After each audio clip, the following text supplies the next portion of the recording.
गठबन्धनको सहमति विपरीत दर्ता भएका उम्मेदवारी फिर्ता लिने सत्तारूढ दलहरूबीच सहमति, बाँकेमा उम्मेदवारी फिर्ता नलिने स्थानीय नेता कार्यकर्ताको अडान। विराटनगरमा महानगरवासीको आवश्यकता र दलहरूको चुनावी आश्वासन बीच तालमेल देखिएन, महत्वाकांक्षी प्रतिबद्धता मात्र अघि सारेको मतदाताको गुनासो। शोधनान्तर घाटा बढेपछि इन्धनको प्रयोग घटाउन आगामी जेठबाट सातामा 2 दिन सार्वजनिक बिदा दिने सरकारको निर्णय, कार्यालय समय 1 घण्टा बढाइने। रुसी ऊर्जा कम्पनीद्वारा बुल्गेरिया र पोल्यान्डलाई ग्यास आपूर्ति रोक्ने घोषणा अनुचित कदम भएको भन्दै युरोपेली आयोगको आपत्ति। र नेपालले खेल्ने त्रिकोणात्मक ओडिआई सिरिजको खेल तालिका सार्वजनिक, पहिलो म्याचमा ओमानसँग प्रतिस्पर्धा गर्ने। नमस्कार, कान्तिपुर डायरीका साथमा पूजनी र इन्द्रलक्ष्मी। समाचार अब विस्तारमा। सुरुमा स्थानीय तह निर्वाचन विशेष। स्थानीय तह निर्वाचन विशेष। 6वटा महानगर र 11 उपमहानगरपालिकामा गठबन्धनको निर्णय विपरीत दर्ता भएका बागी उम्मेद्वारी सम्बन्धी दलले फिर्ता गर्ने सहमति सत्तारूढ दलहरू बीच भएको छ। 5 दलीय गठबन्धनको आज बसेको बैठकले गठबन्धनभित्रका दलका सदस्यले स्वतन्त्र हैसियतमा दर्ता गरेका उम्मेद्वारी फिर्ता गराउन सम्बन्धित दलले आवश्यक कदम चाल्ने निर्णय गरेको छ। 6 महानगर र 11 उपमहानगरपालिकामा गठबन्धनको प्रदेश र जिल्ला संयन्त्रको बैठक बसेर वडाका विभिन्न पदमा गठबन्धन भित्रका दलहरूबीच सीट बाँडफाँड गर्ने सहमति समेत भएको छ। नगरपालिका र गाउँपालिकामा गठबन्धन दलहरूका बीच भइसकेको सीट बाँडफाँड समझदारी विपरीत दर्ता भएका उम्मेद्वारी फिर्ता गर्ने सहमति भएको 5 दलले जारी गरेको विज्ञप्तिमा उल्लेख छ। सीट बाँडफाँडको समझदारी हुन नसकेका नगरपालिका, गाउँपालिका र वडामा स्थानीय र प्रदेश संयन्त्रले समझदारीका लागि आवश्यक कार्य गर्ने, गठबन्धन बाहेकका दलसँग तालमेल नगर्ने र भएका स्थानमा अविलम्ब खारेज गर्ने सहित 7 बुँदे सहमति भएको छ। यसैबीच नेपालगञ्ज उपमहानगर र कोहलपुर सहित बाँकेका 8वटै स्थानीय तहमा नेता कार्यकर्ता मैदानमा उत्रिसकेकाले कुनै पनि हालतमा उम्मेदवारी फिर्ता नहुने अडान लिएका छन्, जसले गर्दा सत्ता गठबन्धनका 5 दलले केन्द्रमा भएको निर्णय जिल्ला तहमा कार्यान्वयन नहुने सम्भावना देखिएको छ। नेपालगञ्जबाट सहकर्मी जे पाण्डेको रिपोर्ट। मतभारको हिसाबले पहिलो राप्रपा हो, दोस्रो कांग्रेस हो, तेस्रो माओवादी हो, चौथो एमाले हो र 5औं हो जसपा। 5औं शक्तिलाई उपमेयर दिइयो। अब यसो हुँदाखेरि त पुरै अन्यायमा भयो नि त। यो भन्दा ठूलो विडम्बना, यो भन्दा ठूलो अन्याय हुनै सक्दैन कि। उनी थिइन् सत्ता गठबन्धनको निर्णयप्रति असन्तुष्ट माओवादी केन्द्र बाँकेकी इन्चार्ज तथा पूर्व उपसभामुख पूर्णा कुमारी सुवेदी। उनीसँगै जिल्लाका धेरै माओवादी नेता कार्यकर्ता सत्ता गठबन्धनको निर्देशन र निर्णयप्रति सन्तुष्ट छैनन्। खास गरी नेपाली कांग्रेसले नेपालगञ्ज उपमहानगर र कोहलपुर नगरपालिकाको प्रमुख र उपप्रमुखसँगै वडा तहमा समेत माओवादी केन्द्रलाई पुरै पाखा लगाएपछि अपमान महसुस गरेको माओवादी केन्द्रका नेता कार्यकर्तामा देखा परेको असन्तुष्टि बिस्तारै आक्रोशमा परिणत हुँदै गएको छ। झट्ट हेर्दा गठबन्धनमा तालमेल रहेको पनि देखाउने र पार्टीकै निर्देशन तथा सुझावमा कार्यकर्तालाई स्वतन्त्र उम्मेद्वार बनाएर मैदानमा उतार्दा तालमेल संकटमा परेको देखिएको छ। पुनः माओवादी नेत्री पूर्णा कुमारी सुवेदी। ठूलो पार्टीको हैसियतले, सरकारमा बसेको पार्टीको हैसियतले, गठबन्धन सरकारको नेतृत्व गरेको हैसियतले नेपाली कांग्रेस नै यो गठबन्धनमा उनै अब जिम्मेवार बन्न पर्थ्यो। त्यसो भएको भए धेरै माछामाछी हुने थिएन। यसले एक खालको चाहिँ हामीलाई अलिकति बेखुसी तुल्याएको छ के। बाँकेमा सत्ता गठबन्धन बीच तालमेल मिलाउन 3वटा बैठक भए। सबै बैठकमा जनता समाजवादी पार्टी एक्लै लड्छौ भन्दै बाहिरियो, कुनै सहमति हुन सकेन। अन्ततः अवस्था र आवश्यकता हेरेर मित्रवत प्रतिस्पर्धा गर्ने भनियो। तर 2074 सालको पहिलो स्थानीय तहको निर्वाचनमा प्राप्त मतभारका आधारमा 5औं स्थानमा रहेको जसपालाई नेपालगञ्ज उपमहानगरको उपप्रमुख पद दिन कांग्रेस सहमत भएपछि माओवादी केन्द्रका नेताहरू स्वतन्त्र रूपमा चुनावी मैदानमा उत्रेका छन्। उनीहरू अब कुनै पनि अवस्थामा फिर्ता नहुने अडानमा छन्। 5 दलीय केन्द्रीय सहमति विपरीत माओवादी केन्द्रको जिल्ला तहको आन्तरिक सहमतिमा नेपालगञ्ज उपमहानगरको उपप्रमुख पदमा उम्मेदवारी दिएकी तारा रोकाया। सकेसम्म हामी चाहिँ फिर्ता गर्ने पक्षमा छैनौं। हामी चाहिँ अब एउटा एउटा मैदानमा उत्रिसकेका छौँ र हामी पछि हट्ने पक्षमा छैनौँ। माओवादी केन्द्रले आफ्नो मतभारका आधारमा बाँकेका 8वटा पालिका मध्ये 3वटा पालिका मागेको थियो, तर सम्मानजनक रूपमा सहमति कायम गर्ने प्रयास असफल भएकाले स्वतन्त्र उम्मेद्वार बनेका नेता कार्यकर्ताले केन्द्रबाट जारी निर्देशनलाई जिल्ला तहमा कार्यान्वयन गरी पुनः सहमति कायम गर्न सकिने सम्भावनाप्रति कांग्रेसका नेता तथा उम्मेद्वार समेत विश्वस्त छैनन्। नेपाली कांग्रेसबाट नेपालगञ्ज उपमहानगरको प्रमुख पदका उम्मेद्वार प्रशान्त विष्ट वास्तवमा नेकपा माओवादीलाई स्थानीय तहमा केही हामीले नसमेट्न सकेको अवस्था स्वाभाविक हो, जसमा हामीले स्वीकार गर्नु नै पर्छ। 5 दलीय गठबन्धनका शीर्ष नेताहरूले केन्द्रीय तहमा गर्ने निर्णयले जिल्ला तहका नेता कार्यकर्तालाई थप आक्रोशित तुल्याएको छ। उम्मेदवारी दिएर भोट माग्न थालिसकेकै बेला फेरि उम्मेदवारी फिर्ता लिन गरेको सर्कुलरलाई कतिपयले घोर राजनैतिक अपमानका रूपमा लिएका छन्। रेडियो कान्तिपुरका लागि जे पाण्डे, नेपालगञ्ज। पूर्वी नवलपरासीको हुप्सेकोट गाउँपालिकाका कांग्रेस सभापति बलबहादुर राणाले आफ्नै पार्टीकी उम्मेद्वार विरूद्ध अध्यक्षमा दर्ता गराएको उम्मेद्वारी फिर्ता लिने भएका छन्। कांग्रेस जिल्ला उपसभापति बालकृष्ण घिमिरेका अनुसार गाउँपालिका अध्यक्षमा पार्टीका आधिकारिक उम्मेद्वार विरूद्ध मनोनयन दर्ता गराएका सभापति राणाले मनोनयन फिर्ता लिने सहमति जनाउनु भएको हो। उहाँले पार्टीले उम्मेद्वार बनाएको लक्ष्मी पाण्डे विरूद्ध स्वतन्त्र उम्मेद्वारी दिनुभएको थियो। निर्वाचनको मुखमा दल परिवर्तन गर्दै अर्को दल र स्वतन्त्रबाट उम्मेदवारी दिएका कारण धनुषाका स्थानीय तहमा प्रमुख दलहरू दबावमा परेका छन्। पार्टी परित्याग गरेर चुनाव लड्ने तयारी स्थानीय नेता कार्यकर्ताले गरेपछि नेपाली कांग्रेस, नेकपा एमाले, जनता समाजवादी पार्टी र लोकतान्त्रिक समाजवादी पार्टीलाई दबाव थपिएको हो। टिकट वितरणमा नातावाद र कृपावादसँगै आर्थिक चलखेल भएको आरोप समेत लागेको हाम्रा सहकर्मी श्यामसुन्दर शशीले जनाएका छन्।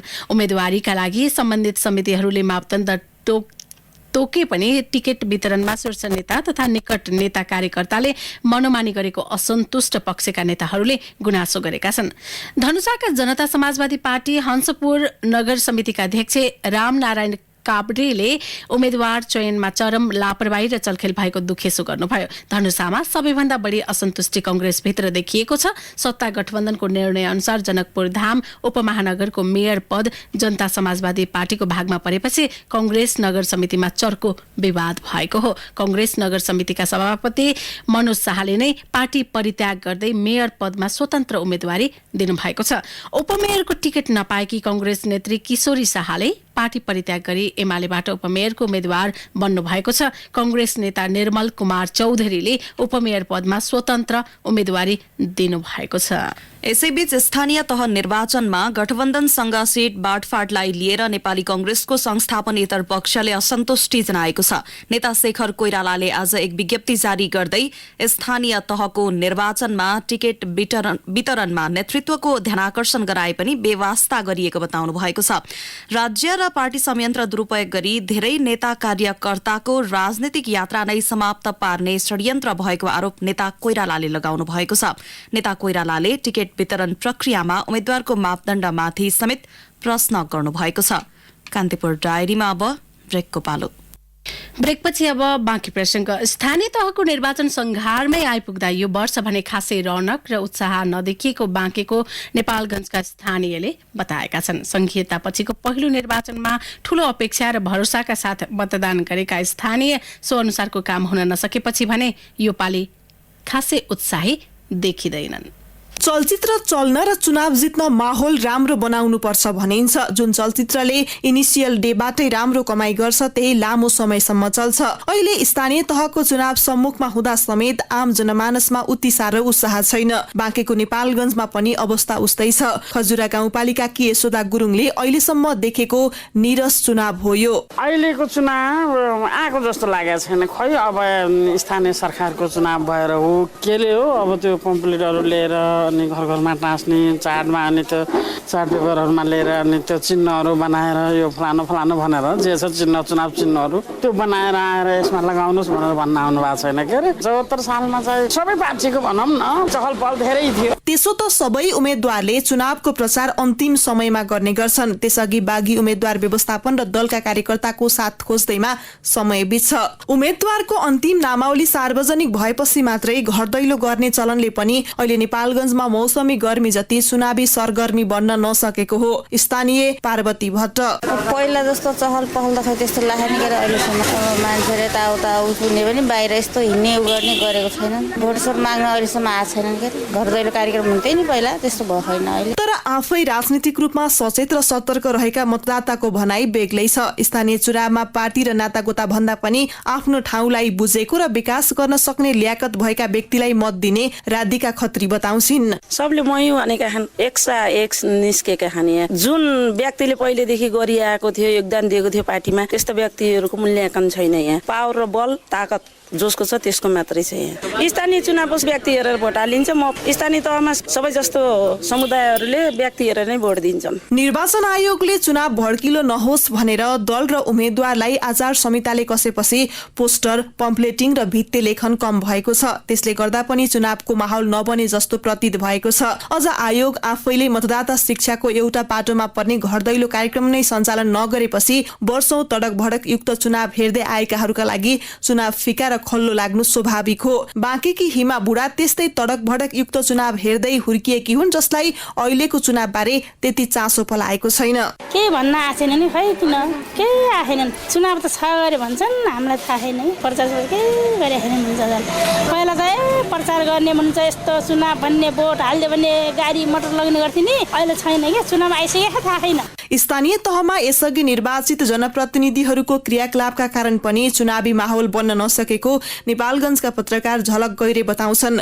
जनअपेक्षाको कसीमा चुनिएर गएकाहरू खर उत्रिन नसकेको र गरेको विकास निर्माणको काममा पनि जस लिन नसकेकाले चुनावी माहौल नबनेको उनी सुनाउँछन्। मुख्यतः दलका कार्यकर्ताहरू विभाजित भएको र आफ्नाले टिकट नपाएपछि प्रचारमा उनीहरू नखटिँदा चुनावी माहौल नतातेको गैरेको विश्लेषण छ। जनताको हकमा उत्साह नहुनु स्वाभाविक हो। किन स्वाभाविक हो भन्नुलाई भने यो 5 वर्ष चुनिएर गएका जनप्रतिनिधिहरूसँग जनताले गरेका अपेक्षाहरू अपेक्षित ढङ्गले पूरा भएन। किन भएन भने यति धेरै कुरा गरिए ती कुरा पूरा भएनन् अनि केही गर्ने रहन्छन् भन्ने हो। त्यो उत्साहको वातावरण ल्याउने जुन कम्पोनेन्ट हुन् नि, त्यो भनेको त राजनीतिक दलका कार्यकर्ता नेता हुन्। अब उनीहरू यसरी तपाईँको चाहिँ बन्दकी भएर बसेका छन्, विवेक बन्धकमा राखेर बसेका छन् कि उनीहरूले त्यो माहौल सिर्जना गर्न सकेका छैनन्। अन्य मुलुकमा चुनाव एउटा प्रक्रिया मात्रै हो, तर हामी कहाँ चुनाव झण्डै झण्डै पर्व हो। चुनावले नछुने सायदै कोही नहोला। पछिल्ला दिनमा दलहरूले उठाउने उम्मेद्वार र उनीहरूको गैर राजनीतिक क्रियाकलापले चुनावी माहौलमा नकारात्मक प्रभाव परिरहेको छ। चुनावको प्रमुख सरकारवाला निकाय दल र तिनका उम्मेद्वारको क्रियाकलापमा समयानुकूल सुधार आएन भने आगामी चुनावमा पनि जनताले चाहे जस्तो माहौल सिर्जना नहुनेमा कुनै शंका छैन। रेडियो कान्तिपुरका लागि केशु लामिछाने। कान्तिपुर डायरीमा अब कान्तिपुर सविस्तार। कान्तिपुर सविस्तार। विराटनगर महानगरपालिकामा उम्मेद्वारहरूले महत्वाकांक्षी आश्वासन र चुनावी प्रतिबद्धता जनाएका छन्। महानगरवासीका आवश्यकता र उम्मेद्वारको चुनावी एजेण्डा बीच तालमेल हुन सकेको देखिँदैन। अघिल्लो निर्वाचनमा गरिएको वाचा पूरा नहुँदै सबैजसो उम्मेद्वारहरूले यो पटक पनि उस्तै खाले महत्वाकांक्षी प्रतिबद्धता सार्वजनिक गरेका छन्। मातृका विश्वेश्वर गिरिजाप्रसाद हुँदै पछिल्लो समय शेखर कोइराला जस्ता नेताको राजनीतिक विरासत बोकेको विराटनगर कुनै समय राजनीतिक, आर्थिक र सामाजिक दृष्टिकोणले देशकै अग्रणी थियो। उद्योगको आधार स्तम्भ, कर संकलनका दृष्टिकोणले अग्रणी, राजनीतिको राजधानी, बौद्धिक नगरीको परिचय समेत विराटनगरले बनाएको थियो। राजनीतिक विश्लेषक कृष्ण पोखरेलका अनुसार कुनै बेला विराटनगरको सोचलाई मुलुकभरले अनुसरण गर्ने गर्थे, तर पछिल्लो समय विभिन्न कारणले विराटनगर आफैमा थलिएको छ। धनी र गरिब बीचको दूरी बढ्दै गएको छ भने मुलुकको अर्थतन्त्रमा पहिलो हिस्सा ओगट्ने विराटनगर अहिले 6औं स्थानमा झरेको छ। यस्तो अवस्थामा उम्मेद्वारले फेरि पनि जनताका आवश्यकता भन्दा टाढा र ठोस योजना बिनाका महत्वाकांक्षी आश्वासन नै बाँडेका छन्। कांग्रेसका तर्फबाट महानगरका उम्मेद्वार नागेश कोइराला भन्छन्, करमा छ एउटा, त्यसपछि शिक्षामा, स्वास्थ्यमा, त्यसपछि सरसफाइ र खानेपानी, यो मूल एजेन्डा बनाएको छु। यसमा चाहिँ अब खेलकुद पनि छ, त्यसपछि चाहिँ बाढीको कुरा पनि छ, होइन, सुकुम्बासी समस्याहरू पनि छन्। यही अन्तर्गत चाहिँ विराटनगरवासीको मन छुने गरी र उहाँहरूलाई राहत हुने गरी कार्यक्रम अगाडि बढाएर म जान चाहन्छु। अघिल्लो निर्वाचनमा कांग्रेसबाट विजयी भएका मेयर भीम पराजुलीले Biratnagar mega city, wifi free zone, स्वास्थ्य तथा शिक्षाको केन्द्र, महानगर बाहिर चक्रपथ, सुकुम्बासी समस्या समाधान तथा महानगरलाई डुबान मुक्त बनाउने महत्त्वकांक्षी आश्वासन मतदाता समक्ष बाँडेका थिए, तर कुनै पनि बाचा पूरा हुन सकेन। एमालेबाट महानगरका उम्मेद्वार सागर थापाले पनि अहिले उस्तै खाले आश्वासन बाँडिरहेका छन्। आज महानगर बेथितिको अवस्थामा छ। आज पनि हामी विराटनगर 1 घण्टा ठुलो पानी दर्केर पानी पर्यो भने डुबानको समस्या छ। यहाँ थुप्रै समस्याको बीचमा महानगर छ। महानगर समृद्ध महानगर बनाउने हाम्रो सङ्कल्प हो। त्यो सङ्कल्पभित्र थुप्रै एजेन्डाहरू छन्। त्यो सङ्कल्प पूरा गर्नका निमित्त नेकपा एमाले र नेकपा एमालेको भित्रको सागर थापाको टिम बाहेक अरू कसैले त्यो पूरा गर्न सक्दैन। तत्कालीन राजाका पालामा विराटनगरमा 2 पटक नेतृत्व गरिसकेका राप्रपाका महामन्त्री समेत रहेका प्रहलाद शाहले सस्तो लोकप्रियताका लागि महानगरवासीलाई करमा सहुलियत दिने घोषणा गरेका छन्। कम्तीमा 1 अर्ब रुपियाँ सङ्कलन गर्नुपर्ने बाध्यताका बीचमा महानगरमा राजस्व भने मुस्किलले 50 करोड रुपियाँ उठ्ने गरेको छ। यस्तो अवस्थामा शाहले उल्टै कर सहुलियतको घोषणा गरेका छन्। विराटनगरमा अरू पनि सम्भावनाहरू हामी खोज्छौँ। जनतालाई करको बोझ बोकाएर मात्रै सम्भावना पूरा गर्न सकिँदैन। कर तिर्ने हैसियत साथसाथै न्यून कर युक्त महानगरपालिका बनाउँछ। महानगरवासीको मुख्य समस्या बाढिरहेको स्थानीय सरोकारवाला बताउँछन्। विराटनगरमा झण्डै 40,000 को संख्यामा रहेको सुकुम्बासीको समस्या समाधान पनि मुख्य चुनौती छ।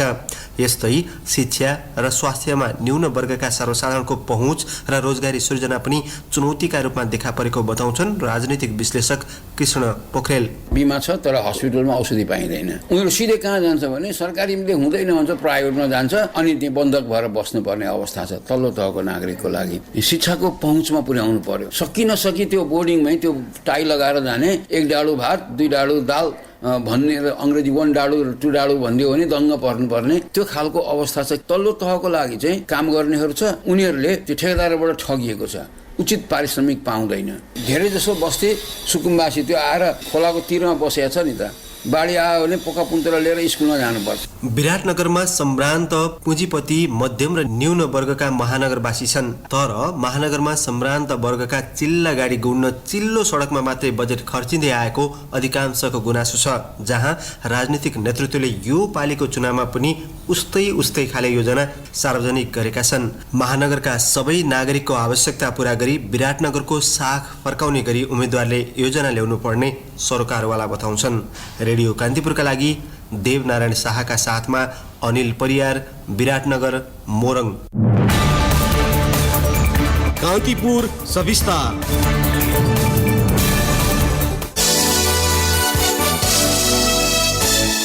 सरकारले आगामी जेठबाट सातामा 2 दिन सार्वजनिक बिदा दिने निर्णय गरेको छ। मन्त्री परिषदको पछिल्लो बैठकले विदेशी मुद्रा सञ्चित घट्दै जाँदा शोधनान्तर घाटा बढेकाले इन्धनको प्रयोग घटाउन सातामा 2 दिन सार्वजनिक बिदा दिने निर्णय गरेको हो। सञ्चार मन्त्री ज्ञानेन्द्र बहादुर कार्कीले हाललाई परीक्षणका लागि 1 घण्टा कार्यालय समय बढाएर सातामा 2 दिन बिदा दिने निर्णय भएको जानकारी दिनुभयो। परीक्षणको रूपमा 2079 जेठ 1 गतेदेखि लागू हुने गरी बिहान 9:30 बजे साँझ 5:30 बजेसम्म कार्यालय समय कायम गर्ने, शनिबार र आइतबार सातामा 2 दिन सार्वजनिक बिदा दिने।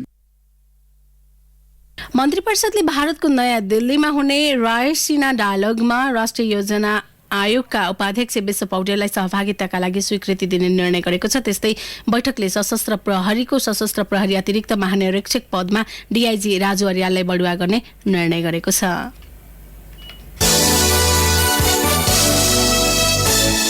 सरकारले विभिन्न विश्वविद्यालय वा विद्यालय तहका वार्षिक वा अन्य परीक्षामा तोकिएको निरीक्षक बाहेक अनुगमनमा नजान आग्रह गरेको छ। गृह मन्त्रालयका प्रवक्ता फणीन्द्रमणि पोखरेलले विज्ञप्ति जारी गर्दै परीक्षामा परीक्षार्थीलाई उत्तर पुस्तिका वितरण गर्नु पूर्व एवं परीक्षा अवधिभर कार्यालय प्रयोजनका लागि बाहेक अन्य कुनै प्रकारको तस्बिर वा भिडियो नलिन समेत आग्रह गर्नुभएको छ। ठूलो संख्यामा बाह्य व्यक्तिहरू एकैपटक वा पटक पटक परीक्षा हलमा प्रवेश गरी परीक्षाको वातावरण अस्वस्थ बनाउने गरेको पाइएकाले त्यस्ता कार्य नगर्न नगराउन सम्बन्धित सबैमा मन्त्रालयले आग्रह गरेको छ।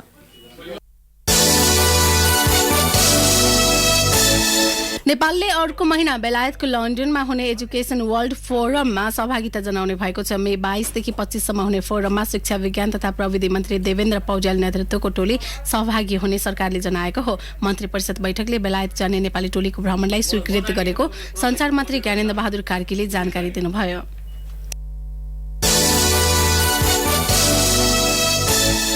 पछिल्लो पटक नेपालमा 11 जनामा कोरोना भाइरस संक्रमण पुष्टि भएको छ। 4119 पीसीआर परीक्षणमा 8 तथा 1772 एन्टिजेन परीक्षणमा 3 जनामा कोरोना संक्रमण पुष्टि भएको स्वास्थ्य तथा जनसंख्या मन्त्रालयले जनाएको छ। पछिल्लो पटक 17 जना संक्रमित संक्रमण मुक्त भएका छन्। हाल देशभर 252 जना सक्रिय संक्रमित रहेका छन्। कान्तिपुर डायरीमा पुनः ब्रेकको पालो। ब्रेकपछि अब आर्थिक प्रसंग। सरकारले विभिन्न 10 प्रकारका विलासिताका सामान आयातमा आजबाट रोक लगाएको छ। उद्योग वाणिज्य तथा आपूर्ति मन्त्रालयको नेपाल राजपत्रमा प्रकाशन गरेको विवरण अनुसार मोटरसाइकल, मोबाइल सेट लगायत सामग्री नेपाल भित्राउन रोक लगाइएको हो, जसमा 600 अमेरिकी डलर भन्दा बढी मूल्यका मोबाइल सेट, 32 इन्च भन्दा माथिका रंगीन टेलिभिजन, जीप, कार र भ्यान सहितका सवारी साधन, 250 सीसी माथिका मोटरसाइकल रहेका छन्। त्यस्तै सबै प्रकारका तयारी मदिरा, कुरकुरे, लेज लगायत खानेकुरा, चुरोट तथा सुर्तीजन्य वस्तु, तास र खेलौनाको आयातमा रोक लगाइएको छ। चुरोट तथा सुर्तीजन्य वस्तु र हीराको औद्योगिक कच्चा पदार्थ समेत आयात गर्न भने पाइनेछ।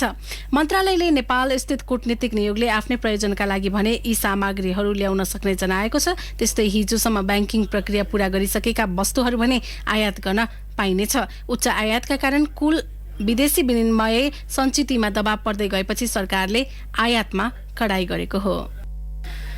अब अन्तर्राष्ट्रिय प्रसंग। रुसको ऊर्जा कम्पनी गाजप्रोमले बुल्गेरिया र पोल्याण्डलाई ग्यास आपूर्ति रोक्न भनेको छ। दुवै देशले रुबलमा आपूर्तिका लागि भुक्तान गर्न अस्वीकार गरेपछि ग्यास आपूर्ति रोक्ने गाजप्रोमले निर्णय गरेको बीबीसीले जनाएको छ। यसैबीच युरोपेली आयोगका प्रमुख उर्सुला भोन डर लेनले केही युरोपेली देशहरूलाई ग्यास आपूर्ति रोक्ने रुसको निर्णय ब्ल्याकमेल गर्ने हतियार मात्र भएको बताउनु भएको छ। उहाँले रुसको निर्णय अनुचित र अस्वीकार्य भएको टिप्पणी समेत गर्नुभएको छ।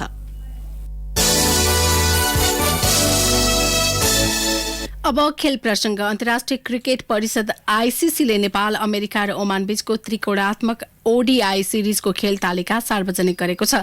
सिरिज आगामी जेठ 26 गतेदेखि असार 1 गतेसम्म अमेरिकामा शुरू हुनेछ। नेपालले जेठ 26 मा ओमान विरुद्ध खेल्दै सिरिजको शुरूआत गर्नेछ।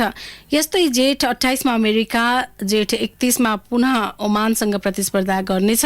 नेपालले अन्तिम खेल असार 1 गते अमेरिका विरुद्ध खेल्नेछ। नेपालको यो सन् 2023 को 1 दिवसीय विश्वकप लीग 2 मा चौथो त्रिकोणात्मक सिरिज हो। नेपाल हाल घरेलु मैदानमा जिम्बाब्वे ए सँग 3 एक दिवसीय र 3 T20 सिरिज खेल्ने तयारीमा छ। नेपाल र जिम्बाब्वे ए बीच पहिलो 1 दिवसीय खेल आगामी शनिबार कीर्तिपुर स्थित त्रिवी क्रिकेट मैदानमा हुनेछ। अन्त्यमा यस बुलेटिनका प्रमुख प्रसंग फेरि एकपटक। गठबन्धनको सहमति विपरीत दर्ता भएका उम्मेदवारी फिर्ता लिने सत्तारूढ दलहरूबीच सहमति, बाँकेमा उम्मेदवारी फिर्ता नलिने स्थानीय नेता कार्यकर्ताको अडान। विराटनगरमा महानगरवासीको आवश्यकता र दलहरूको चुनावी आश्वासन बीच तालमेल देखिएन, महत्वाकांक्षी प्रतिबद्धता मात्र अघि सारेको मतदाताको गुनासो। शोधनान्तर घाटा बढेपछि इन्धनको प्रयोग घटाउन आगामी जेठबाट सातामा 2 दिन सार्वजनिक बिदा दिने सरकारको निर्णय, कार्यालय समय 1 घण्टा बढाइने। रूसी ऊर्जा कम्पनीद्वारा बुल्गेरिया र पोल्याण्डलाई ग्यास आपूर्ति रोक्ने घोषणा अनुचित कदम भएको भन्दै युरोपेली आयोगको आपत्ति। र नेपालले खेल्ने त्रिकोणात्मक ओडीआई सिरिजको खेल तालिका सार्वजनिक, पहिलो म्याचमा ओमानसँग प्रतिस्पर्धा गर्ने। हौस्टुने प्रसङ्गसँगै कान्तिपुर डायरीको यो बुलेटिन यही सकिन्छ। पूजनी र इन्द्रलक्ष्मी बिदा हुन्छौँ। नमस्कार।